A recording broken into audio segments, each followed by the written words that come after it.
All right, welcome back to Niners Nightly. Joining us on the UMA guest line to chop it up and talk about the combine, boots on the ground. Chase Sr. joins us from Indy, the site of the 2026 combine, the site of the combine every year. Let's be honest. They don't move it. It's in the same spot every year, and Chase is there. I'm here in Arizona where it was 90 degrees today. Chase, something tells me it wasn't as warm where you are.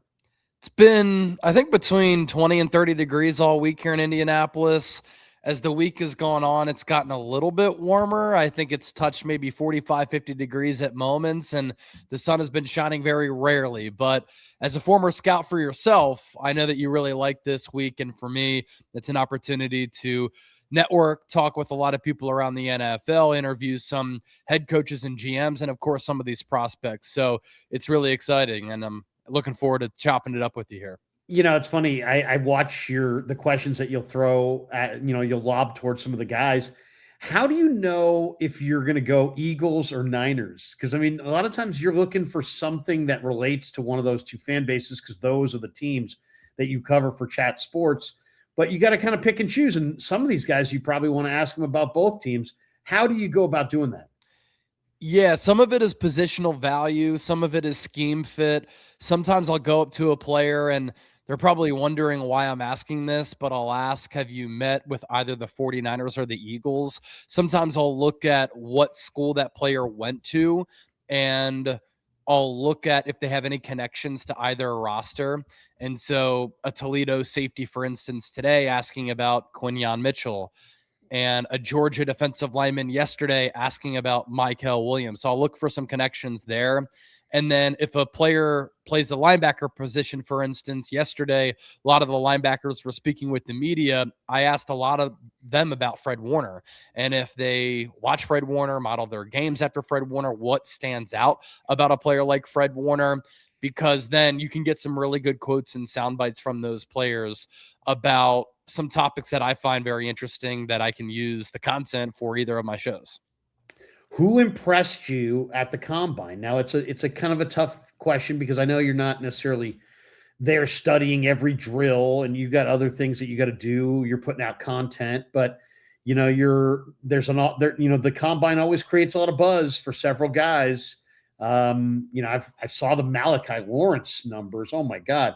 He's one of my favorite players, but 6'4", 253 pounds. He ran 4.53 in the 40. He had a 40-inch vert. He had a 1.58 10-yard split, 35-inch arms. Malachi Lawrence doing his Brian Burns impersonation at the combine. Outside of Lawrence, anybody really shine in your estimation? Couple players today, and for the audience, defensive linemen and linebackers working out on the field at Lucas Oil Stadium today. Few players really pop. Sonny Styles, the player from Ohio State, the linebacker, pass rusher, absolute athletic freak. His vertical jump was 43.5 inches, the highest by a player 6'4" or taller since 2003. Also leading all linebackers with an 11-foot 2-inch broad jump. And then you look at a guy like David Bailey, the pass rusher out of Texas Tech. He ran in the 4.5s. Zane Durant is a player who you and I really like. He made Bruce Feldman's freaks list prior to the 2025 college season. He's a defensive tackle, a smaller defensive tackle who's going to be in the high 280s, low 290s, but he ran a sub 4.8 40-yard dash. That's a player who can really get skinny, getting in between some interior offensive linemen, but can chase down guys with that type of speed. And as some of these 40-yard dashes are coming in, Danny Dennis Sutton is a player who I really like at the pass rushing spot. I would love him for the Niners. He clocked a 4.64 40-yard dash. Cassius Howell is a defensive lineman running in the 4.6s. So I know they like to call it the underwear Olympics, but you have to marvel at the speed, the athletic ability, the vertical jump, the broad jumps from some of these athletes, because it really does get freaky. No question. What is your takeaway on what Lynch said earlier in the week when he was talking about, hey, we got a bunch of needs, but he said the defensive front is the priority. So that could be defensive end, it could be defensive tackle, it also could be inside or outside linebacker. Were you surprised that he listed the defensive front? This is a team that badly needs receivers, badly needs offensive line upgrades. George Kittle may not play, and they don't have anybody. Outside of Tonjes. Are you surprised that Lynch was like, hey, it's the defensive front, which is our priority? So, in talking to a lot of NFL general managers and head coaches this week, a lot of them obviously have a strategy where you build your rosters inside out, meaning you prioritize the offensive line and the defensive line, and then you work your way out to the boundary as you're building your football team. It's an old school scout general manager football saying. And so I love how the Niners, under John Lynch and Kyle Shanahan since 2017, have prioritized the defensive line. I think it's really important to get after the quarterback. We saw in 2024 all of the problems that the Niners ran into trying to stop the run. Up front, they were getting gashed over and over and over again. And that's not a sustainable way to play football, because then the opposing offense can hog the ball, control the clock, really control and dictate the pace, the flow, and the physicality of the game. Then the defense wears out. They're on the field so long because of that. And then you're not doing any favors for your offense. And you think about this Niners team in 2025, they were dead last in the NFL in sacks. Now, naturally, in 2026, I think they're going to get better in that regard, but the pressure numbers weren't great. The sack numbers, of course, were not good, and John Lynch talked about that.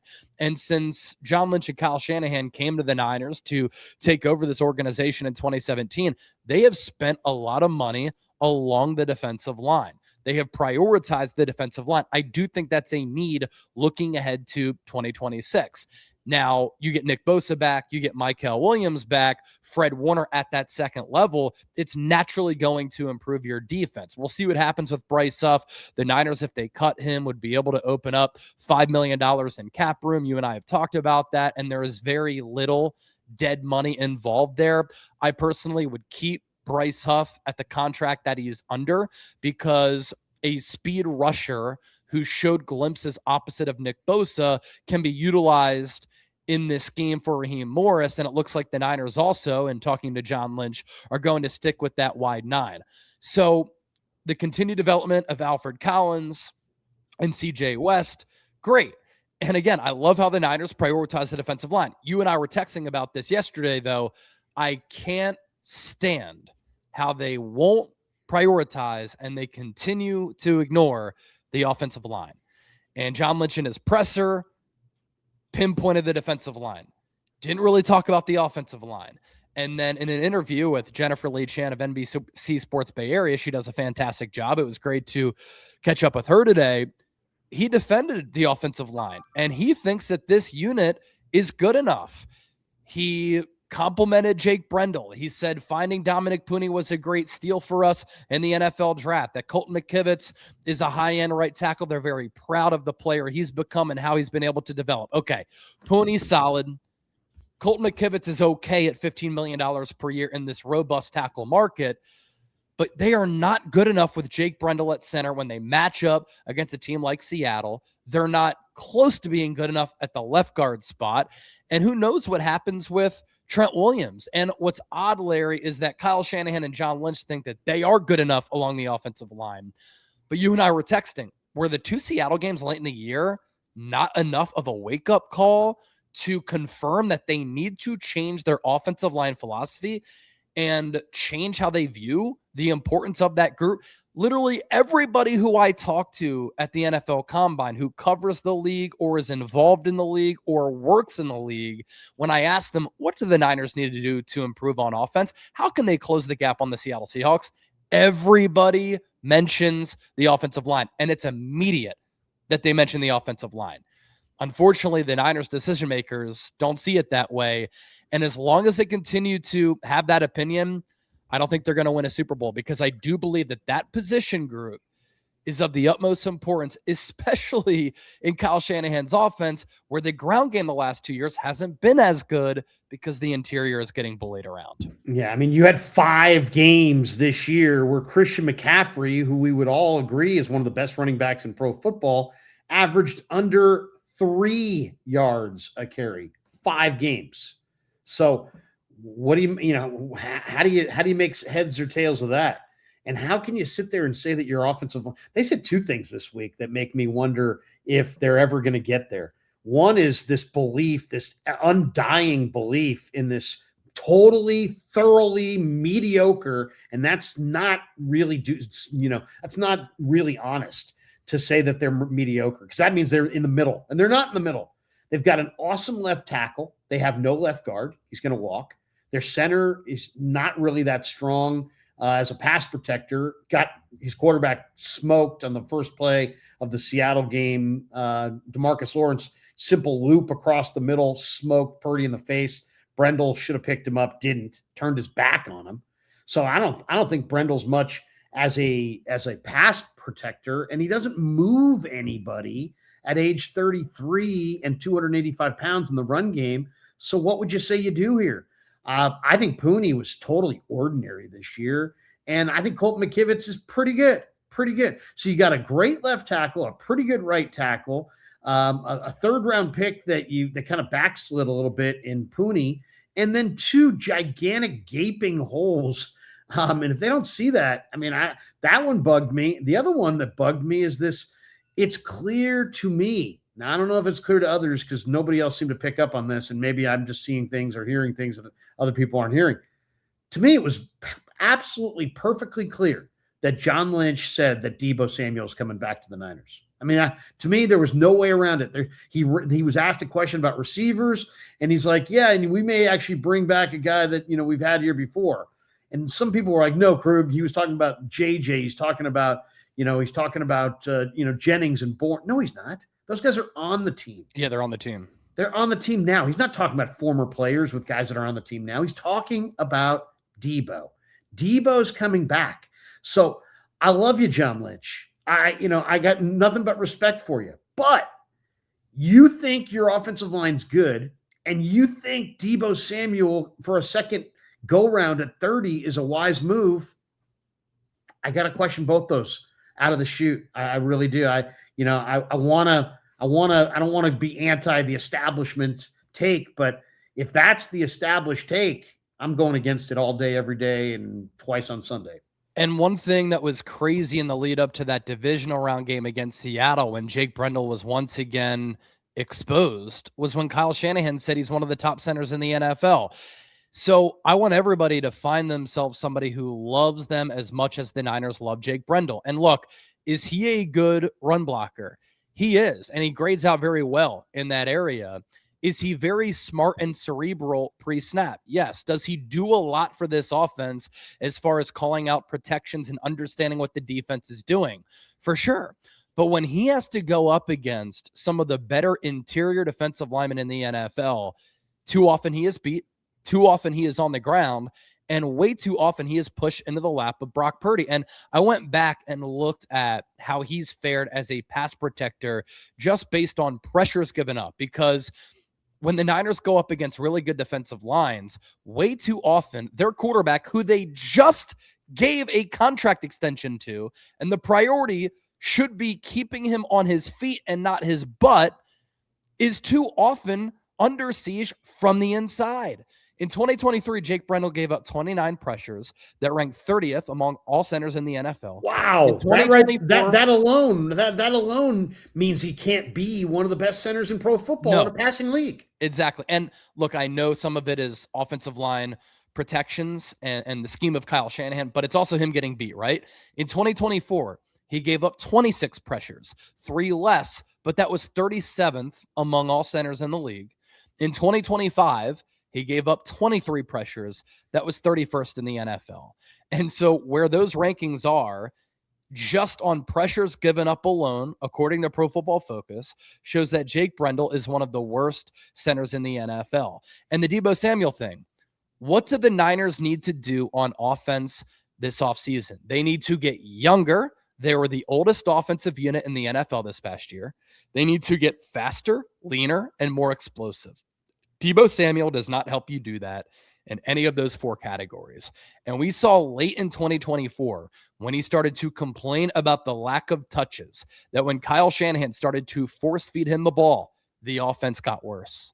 And after teams started to make the adjustment of Deebo getting carries as a wide back all throughout 2024. It was nauseating and frustrating how inefficient the Niners were when they ran the ball with Deebo. He is an older, aging player, and he might help the Niners have a physical presence on offense, but I just don't see how he gets you to that level where you can close the gap on Seattle. And here's a direct quote from Lynch that you're talking about, Larry. Quote, "We've got opportunities to bring back guys to improve ourselves by either bringing back some of the players who have been with us or finding new players." Again, who else is he talking about other than Deebo Samuel? He's talking about Deebo, in my opinion. And that was a good catch by you. Yeah, I mean, there's no question about it. And I mean, as you said, I mean, that doesn't make you faster, doesn't make you younger, doesn't make you healthier, doesn't make you more dynamic, doesn't He make can't you run more routes. He explosive. can't beat man coverage. Can't run routes, can't beat man coverage, doesn't separate. Last time that he was with the Niners, I think he averaged like 2.5 yards a carry on designed runs. He did. So like under 3.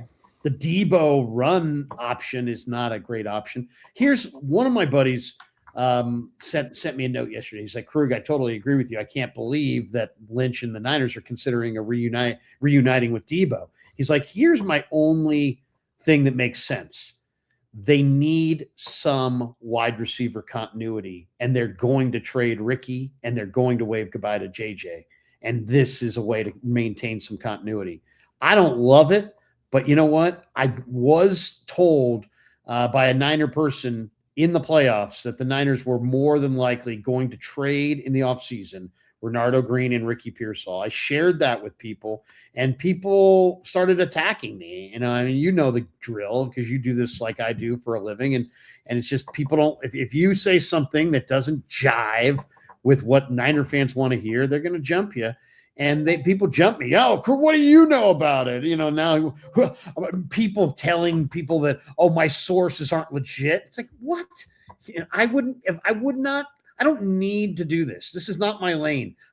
I'm not Tom Pelissaro. I don't break stories. I don't need to break anything like this for the success of my YouTube channel or the success of my career. I'm just passing along info that was shared. And I did find it interesting that this week ESPN lists Renardo Green as an 80% chance of being traded. 80% chance. What do you think of that, of my buddy's theory that maybe the Niners want some wide receiver continuity? That's why they're going to bring back Deebo, and that it probably means they're going to move on from JJ and Pearsall, and they need some continuity at a vitally important position. I'm fine with letting Jauan Jennings go because I think another team is going to give him a contract that the Niners see as too expensive, and that's fine. Again, you need to get younger and faster on offense, and Jauan Jennings is going to be 29 years old when the season comes around. And what did he run in the pre-draft processes? We're talking about the combine here on the show, a 4.7.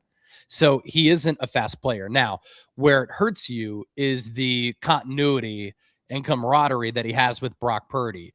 Some of the throws that Purdy has made to Jauan Jennings and the level of anticipation and touch on those throws, all world stuff. So it would hurt to lose Jauan Jennings, but the only way that theory kind of makes sense, you let JJ go, and if you were to trade Ricky Pearsall, you bring back Deebo.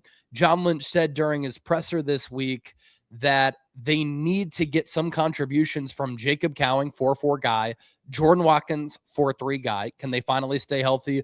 We'll see, but it would require another move or two at wide receiver. Could that be signing Alec Pearson free agency? Could it be using the 27th overall pick on a wide receiver like Casey Concepcion, who's a dynamic athlete out of Texas A&M, but he needs to figure out some of his drop issues? Could it be going after a player like Omar Cooper, who runs better than Jauan Jennings, but gives you size and a big-bodied threat that Jauan Jennings gave you? I'll also say this, was able to sit in on Daniel Jeremiah's combine press conference yesterday.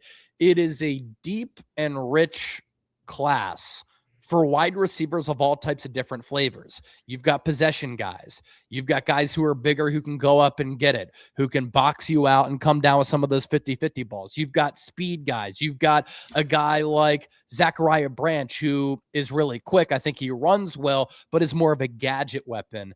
And so that theory makes sense to me if the Niners make like 2 or 3 other moves combined, free agency and in the draft, to address the wide receiver spot. Chase Sr. with us on the Yuma guest line as we chop it up here on Niners Nightly, day 1 of the Combine. Chase is joining us from Indianapolis, the site of the NFL Scouting Combine. Yahoo reports that the Niners will receive Mac Jones trade offers throughout the week. One NFL executive said expect the offers to come this week. And added there's a price. CBS Sports is saying that the Steelers potentially would offer a second-round pick for Jones. I've talked about this for a long time. I think a second-round pick is absolutely a fair price. I know a lot of people go, oh, second-round pick. No, dude. Supply and demand. It's about supply and demand. And if you know your econ, supply and demand, yeah, if Mac Jones were in what's he actually worth? He's probably worth a 3rd or a 4th-round pick. But in this market, he might be the closest thing that exists to Sam Darnold as a reclamation project quarterback who potentially has high upside. And with Mendoza being the only real starter out there, I'd ask a very high price, and I think the Niners probably are. There's people that have maintained they're not going to move him. I absolutely know that they are going to move him.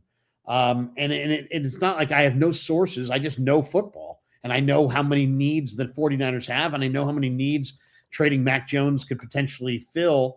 And I just don't think the 49ers, with 7 picks and, the Matt Barrows line, that they're not going to have a big, vibrant, free agent period. If they want to run with the Eagles, the Rams, the Seahawks, and the best teams in pro football, they have to trade Mac Jones. And I know that's a risk because if Purdy gets hurt, what happens then? But guess what? If you don't trade Mac Jones for something real, what happens then? Why don't we start asking that question? Because I don't think the 49ers are prepared to fill the needs that they have unless they move Jones. Yeah, they either really like Curtis Rourke and they think that he can be QB2, and what he did at Indiana in 2024 en route to a college football playoff appearance prior to the run that they went on this past year and winning the national championship was impressive, and he did it on a torn ACL. Or the Niners have plans to sign another player in free agency like a Zach Wilson. Perhaps he could be their next reclamation project. Could they make a trade for a player like J.J. McCarthy or Anthony Richardson, who the Colts today gave permission to seek a trade? Or could they look in the draft to try to draft a quarterback like Drew Aller, who they could develop? I could see Kyle Shanahan falling in love with Garrett Nussmeier out of LSU, who had to face a lot of adversity this past year. That LSU program was a mess, but going into the season, he was looked at as a projected first-round pick. And let's just count the quarterback-needy teams. There are a lot of them, and I have 9 by my count. Pittsburgh Steelers need a quarterback. We're not sure what's going to happen with Aaron Rodgers. Miami Dolphins. Miami wants to move off of Tua Tagovailoa. New York Jets. They brought in a veteran coach and Frank Reich to be their OC, but they don't have a good quarterback on the roster. Don't hit me with Justin Fields. Minnesota Vikings, they are so out on J.J. McCarthy. Arizona Cardinals, Monty Ossenfort said this week, I know you're all going to ask about the quarterback spot, but Kyler Murray is under contract. It's hard to believe that he'd be back this year, but we'll see. Maybe Mike LaFleur wants to work with him. Las Vegas Raiders, I think they go Mendoza, so maybe you can take them away from that. Atlanta Falcons, Cleveland Browns, and the Indianapolis Colts. We'll see if the Colts bring back Daniel Jones, but he's coming off a torn Achilles. So all those teams are in need of a quarterback. And let's say the 49ers want to continue to rebuild through the draft to have some of these cost-controlled assets over the next 4 or 5 years, right?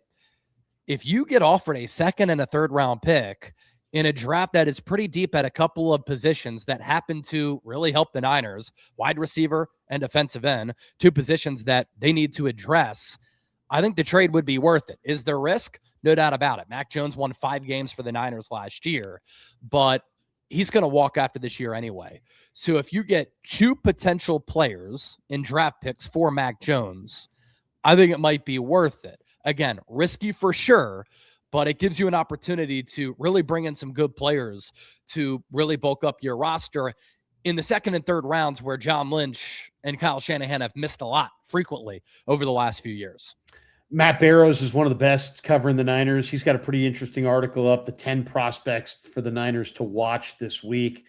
And it's an interesting group of guys that he's highlighting here. He's got Jeremy Bernard, the wide receiver from Alabama, Chris Brazzell, the second, the 6'5", 6'6" wide receiver from Tennessee, Casey Concepcion from A&M, who's tremendous vertical receiver, Omar Cooper Jr., who you mentioned. I think, I love Omar Cooper. Those Indiana prospects are amazing. So those are the receivers. Then he's got Cassius Howell out of Texas A&M, and Lynch said, hey, we may see some different body types on the D-line.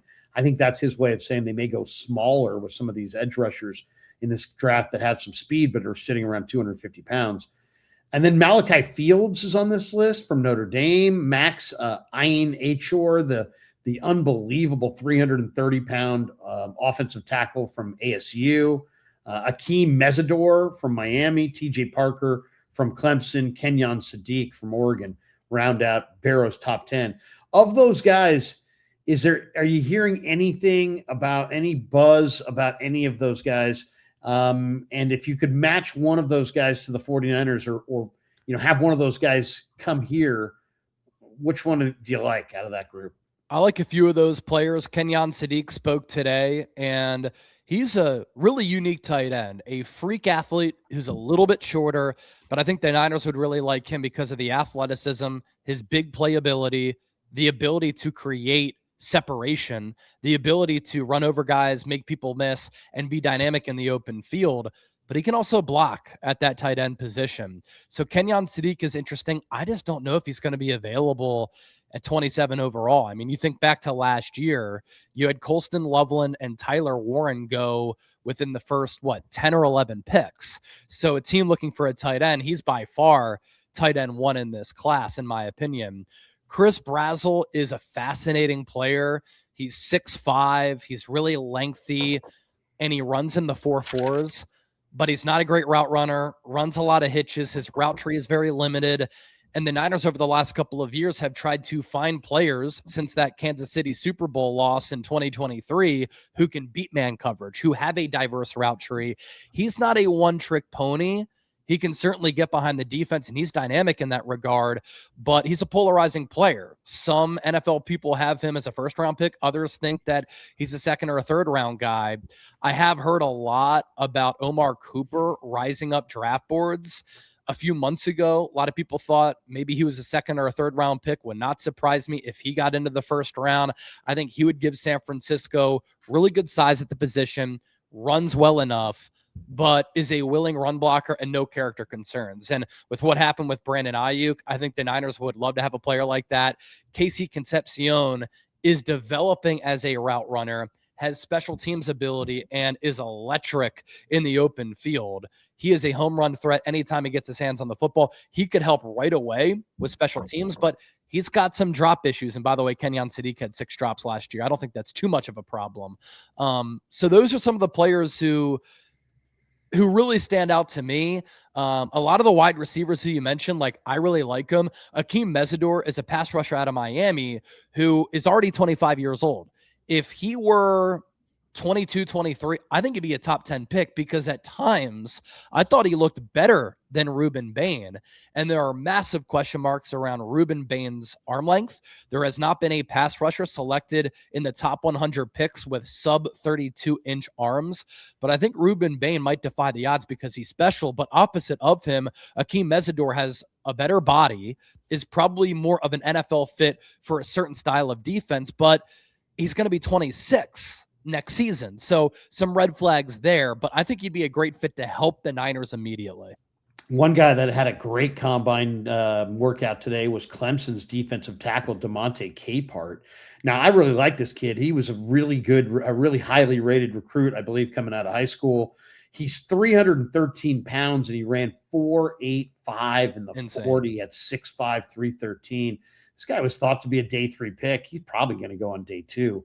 But Clemson has gotten some really, really great athletes through the years, and this guy's one of them. And I think people are kind of sleeping on Capehart. I think he's going to be a pretty good player. I had him in a number of mocks to the Niners in the 4th and 5th and 6th round, but I don't think he's going to be there. The way he worked out today. Couple other thoughts before we say goodbye. The Niners, according to a report today, offered the Jets a 3rd-round pick for Jermaine Johnson at the last year's trade deadline. And the Jets said no. Jets wanted a 2nd-round pick. Well, today the Jets shipped him to Tennessee for Tavondre Sweat. Obviously, the Jets are switching, from a 4-3 to a 3-4, and that Sweat's a nose guard.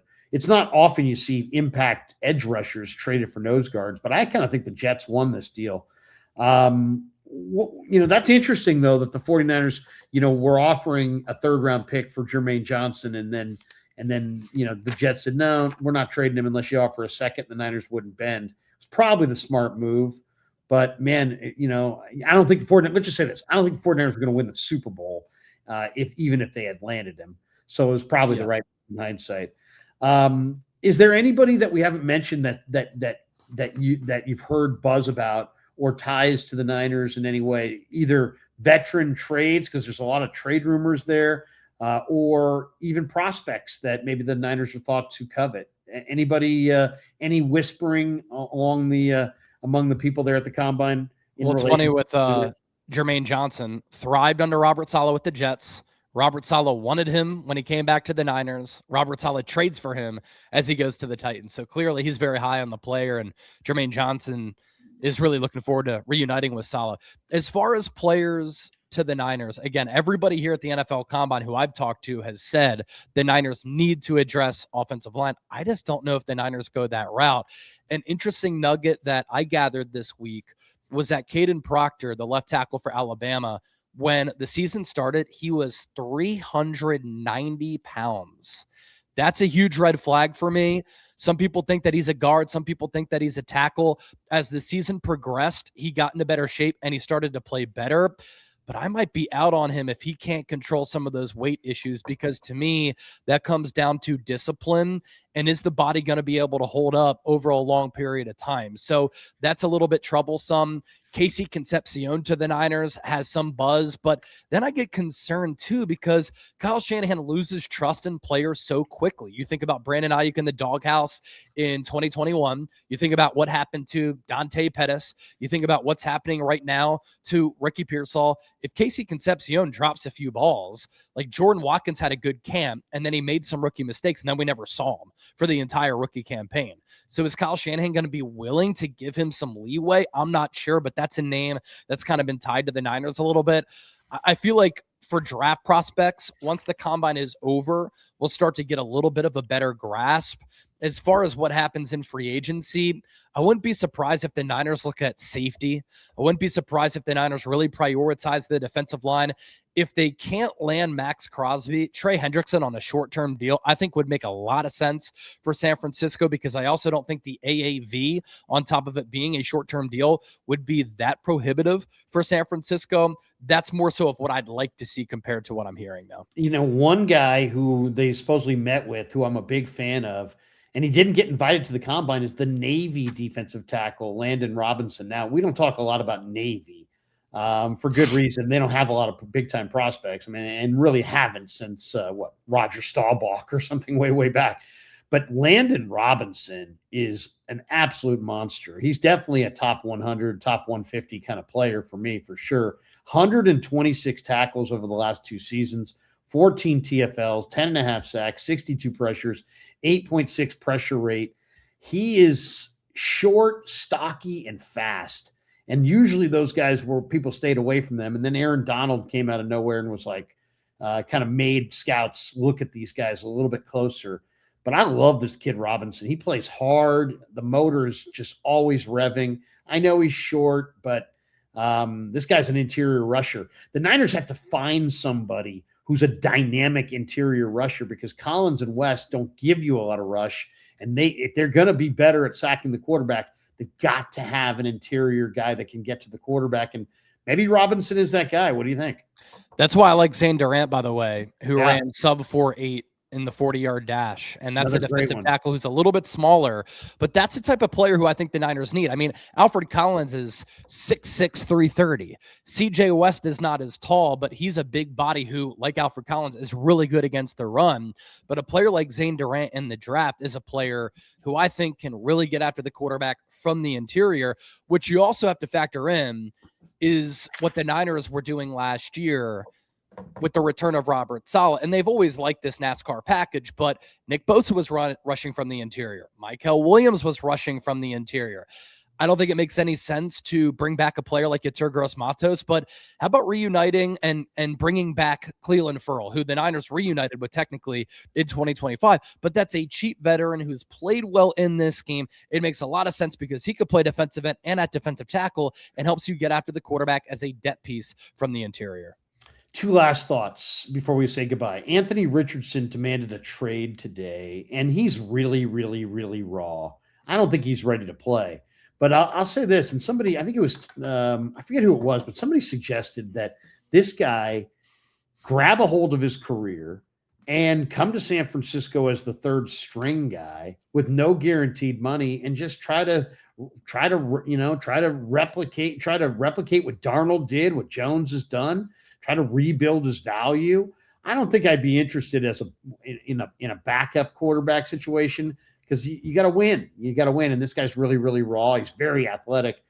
But you know what? I would be interested in this player if I could get him as a third string quarterback. What do you think is going to happen to Richardson? He's 6'4", 250 with 4.4 speed. And I mean, as far as just raw tools, maybe there's never ever been a quarterback with this level of size, speed, arm strength, the whole deal. But there's also red flags there. He's not a bad guy, but he did, how much does he love to play? How tough is he? He pulled himself out of a game because he was tired. I don't know. I'm not sure, but I do see Richardson and say, wow, if Darnold can be built up, if Jones can be built up, these guys are not great athletes. This kid is maybe one of the greatest athletes who's ever played the position. To me, it's intriguing to think of Shanahan, Purdy, Richardson, and what that could become. I agree. And I've never been a huge Anthony Richardson guy, but when Kyle Shanahan has maximized the likes of Jimmy Garoppolo, made it to a Super Bowl with him, CJ Beathard, Nick Mullins, the Niners were competitive with them. When he's done what he's done with Brock Purdy as Mr. Irrelevant, when he helped to save the career of Sam Darnold, now a Super Bowl champion who's played really well the last 2 years, when he gets Mac Jones back on track, everybody's going to be looking at that next quarterback who failed with a prior destination or destinations as a player who could come to the Niners, resurrect or revive their career. So Anthony Richardson is a traits-based quarterback who in the pre-draft process a few years ago, coming out of Florida in the lead up to the 2023 draft, everybody fell in love with because he's an absolute athletic freak. Now, I was never a huge fan of his for two reasons. Lack of experience. He only played 24 games in college, 8 his second year, 12 his final year, and he's never been accurate. And what you need to do in Kyle Shanahan's offense is be accurate. Yeah. He was a 50% completion guy in year one, only 4 games, 59.4% in 8 games in 2021, and then 53.8% in 2022. So 6'4", yes. Bazooka for an arm, no doubt. Is he mobile and athletic? For sure. If you've ever seen the highlight reel of him throwing down windmill dunks in transition on the fast break, it's ridiculous. But I'd rather side for a player like Zach Wilson, who Sean Payton took a chance on, Mike McDaniel took a chance on, and we saw some okay moments when he was with the Jets. So that's more of a player who I'd like to go after, or a player like J.J. McCarthy, who I thought should have stayed at Michigan because he was raw and inexperienced. I thought he came out a little bit too early, and frankly, he's not ready. But can Kyle Shanahan get him on track? That would be a flex by him to do what Kevin O'Connell could not do. Last one, the NFLPA had their grades today on a number of different things across the league. 49ers were graded very highly in some areas and very lowly in other areas. They got a high grade, an A in strength coach. They got an A in food and dining. They got an A minus. Lynch got an A minus. Shanahan got an A minus. Jed got an A minus. The treatment of families, they were given a B. Their locker room was given a B. Their weight room was given an A. Their offensive coordinator an A minus. Their defensive coordinator an A minus.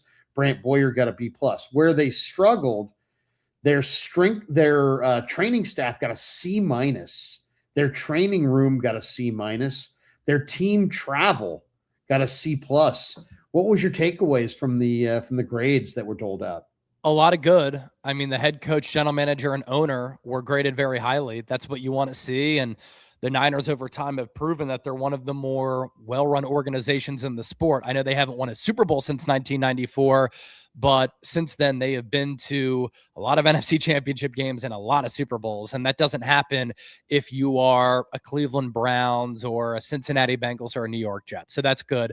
The strength and conditioning coach, that is a good sign, even though the Niners, according to people who I've talked to in that type of field, do things a little bit differently.